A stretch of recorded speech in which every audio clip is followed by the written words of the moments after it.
6:58 de la mañana. Nosotros continuamos con más de Primera Página este lunes 4 de julio, revisando la información que sin duda alguna ha atrapado los principales titulares de la prensa internacional. Este ataque que ocurrió el día de ayer en la capital de Irak y que ha dejado hasta el momento 200 personas fallecidas y más de 200 heridos también.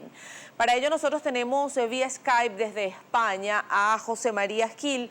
Él es experto en estudios de terrorismo, para revisar, para analizar con él un poco esta situación. Gracias, José María, feliz día y gracias por permitirnos este contacto. Encantado, un saludo desde España. Un saludo desde Venezuela. Bueno, vamos a comenzar con la información que se conoció y que la hemos estado revisando a lo largo de nuestro programa de hoy. Al menos 200 personas habrían muerto por la explosión de un coche bomba en una zona comercial de la capital iraquí. Más de 300 personas resultaron heridas. El Estado Islámico reclama la autoría de este atentado. Sin duda que pues Europa, una de las tantas víctimas, por supuesto, de estos grupos terroristas, pero también en países del viejo continente también. ¿A qué se le atribuye este tipo de situaciones? ¿Sigue con fuerza grupos terroristas? ¿Falta medidas de seguridad de algunos países? Bueno, describir el atentado del Daesh en Irak hace 24 horas en Bagdad y compararlo con la metodología terrorista que aplica en Occidente, en fin, hay muchas diferencias, hay diferentes contextos, hay una situación absolutamente y radicalmente diferente, ¿no?, en el que se desenvuelve. Pero en cualquier caso es una demostración del Daesh, una demostración más de que el Daesh lo que quiere transmitir es que tiene fuerza para actuar allí donde está siendo combatido de forma bélica, porque se expresa bélicamente en Irak, en Siria. Y cuando actúa en Europa, pues es una demostración, o por lo menos eso es lo que transmite, la demostración de que pueden actuar en cualquier lugar del mundo, en cualquier contexto y mediante digamos, la aplicación de una guerra asimétrica. Es decir, si en Siria y en Irak el terrorismo se expresa bélicamente como un pseudoejército, en Europa, en Estados Unidos, se expresa asimétricamente con las técnicas propias del terrorismo. Por lo tanto, es una demostración de fuerza, es un atentado verdaderamente terrible y en el que la mayoría de las víctimas han sido mujeres y niños. Sería que más o menos pudiéramos pensar que sería el blanco de estos grupos terroristas, atacar a niños, mujeres, porque más o menos es la misma situación, se registra en otros. Sí, ahí podemos apreciar algún detalle en ese atentado, y es que atentar el ámbito de lo cotidiano de la gente, en un mercado, por ejemplo, implementa unas dosis de terror y de pánico en la sociedad mucho mayores que si se trata de un enfrentamiento contra una unidad militar o una unidad policial específica, ¿no? Eso es una de los objetivos, ¿no? Implementar dosis de pánico y terror de forma masiva. Y lo consiguen, sí, pero es que además el hecho de que la victimología se centre en perfiles como mujeres y niños todavía hace que ese atentado, ¿no?, genere unas dosis mayores no sé, de terror, ¿no?, de pánico. Es algo muy indeseable siempre cualquier atentado, pero cuando las víctimas son niños todavía nos genera un mayor rechazo, aquí y en Irak.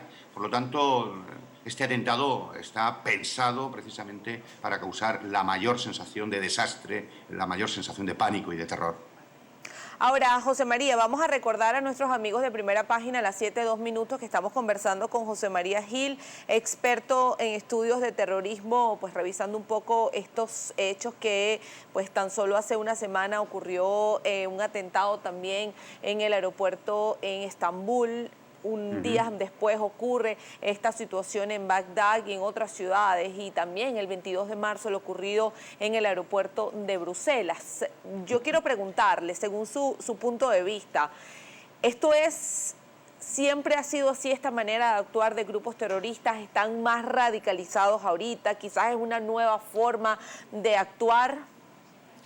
Bien, en el International Security Observatory analizamos este fenómeno no centrándonos en la inmediatez de un atentado.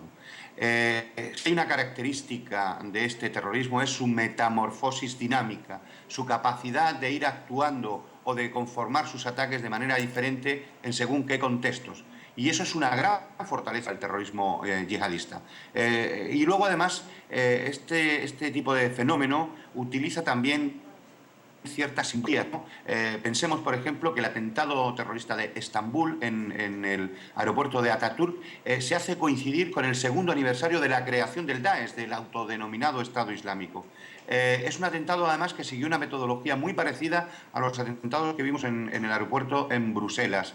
En definitiva, no es que estemos asistiendo a una nueva intensificación. Lo que ocurre es que desde Occidente dirigimos una mirada distante de este fenómeno. Solo atendemos a este fenómeno cuando nos subyuga por sus actuaciones y nos tocan de cerca. Pensemos por un momento, reflexionemos solo un segundo. Nadie hablaba en los medios de comunicación internacionales sobre lo que estaba haciendo el Daesh allí en Irak y en Siria, degollando a cientos de cristianos, a cientos de yazidíes, degollaban, decapitaban a personas. Solo empezamos a hablar los medios de comunicación occidentales cuando vimos tristemente asesinar a James Foley, un periodista occidental norteamericano al que vimos cómo lo degollaban. En realidad, ellos están actuando siempre así. Lo que ocurre es que nos sorprende porque no prestamos una atención constante a este fenómeno. Pero este fenómeno, el que ha atentado en Bagdad, es el mismo fenómeno terrorista que ha atentado en Bruselas, en París, y antes lo hizo en Londres, y antes lo hizo en Madrid, y antes lo hizo en Casablanca, y también lo hizo en Estados Unidos, y ahora lo hemos visto también actuar recientemente en Orlando, también en Estados Unidos. Quiero decir que este es un fenómeno complejo que tiene multitud de actores y es una amenaza que se va a manifestar constante y que desgraciadamente nos va a acompañar durante mucho tiempo si no elaboramos respuestas inteligentes. Y hay que elaborar ya, hay que trabajar ya a nivel en una contranarrativa de estos terroristas. Fíjese una cosa, señor José María, usted mismo dice que atendemos a este fenómeno cuando nos toca de cerca. ¿Qué pasa con las medidas de seguridad de estos países que son más vulnerables a los ataques terroristas? Pues allí están sufriendo continuamente los embates de este terrorismo. Piensen ustedes que no hace ni 48 horas que ha habido un atentado en Bangladesh en un restaurante gestionado por latinoamericanos allí, y que se metieron varios yihadistas y mataron a 20 personas, y de eso casi no se ha hablado. Pero es que cuando hay atentados en África, en medio de África, o cuando hay atentados en las mismas zonas de conflicto, salvo que sean verdaderamente espectaculares en cuanto a las dimensiones, casi no hablamos del fenómeno. Solo volcamos esa mirada desconcertada en este caso, cuando vemos que ese terrorismo nos mira, nos ataca a nosotros. Y piensen por un momento, Latinoamérica se ha visto alejada de este fenómeno durante mucho tiempo, y siempre lanzamos un mensaje claro. Hay un proceso de captación importante dirigido a latinoamericanos. Y hemos comprobado, hemos verificado la existencia de latinoamericanos procedentes de Brasil, de Argentina, de Venezuela y de diferentes países que están luchando ahí en Siria y en Irak. Quiero decir, esto es un fenómeno que nos atiende, que nos va a tocar a todos, que nos toca a todos, y que todos debemos dirigir una mirada atenta, no miedosa, no debemos estar atemorizados, porque si no le daríamos una victoria, pero sí que debemos de dirigir una mirada constante y atenta a este fenómeno que nos va a acompañar desgraciadamente mucho tiempo. Y ya casi para finalizar, José María, rápidamente, ¿se pudiera llegar, en función de este panorama que usted mismo nos estaba describiendo, pudiéramos encaminarnos quizás pues a un cambio de este tipo de situaciones, que esto quizás reduzca? ¿Qué se necesita? ¿Se puede negociar con grupos extremistas?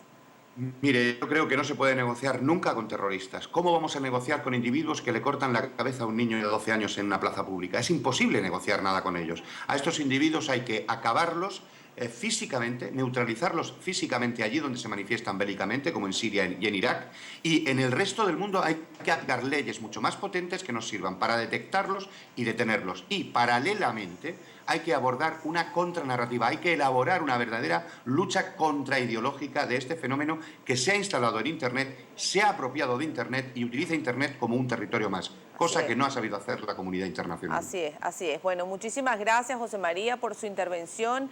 Pues vamos a estar atentos de contactarlo en una próxima oportunidad para continuar revisando este caso. Un saludo desde España, un abrazo. Gracias. Era José María Gil, experto en estudios de terrorismo. Amigos, 7, 8 minutos, hacemos pausa, ya venimos con más de Primera Página.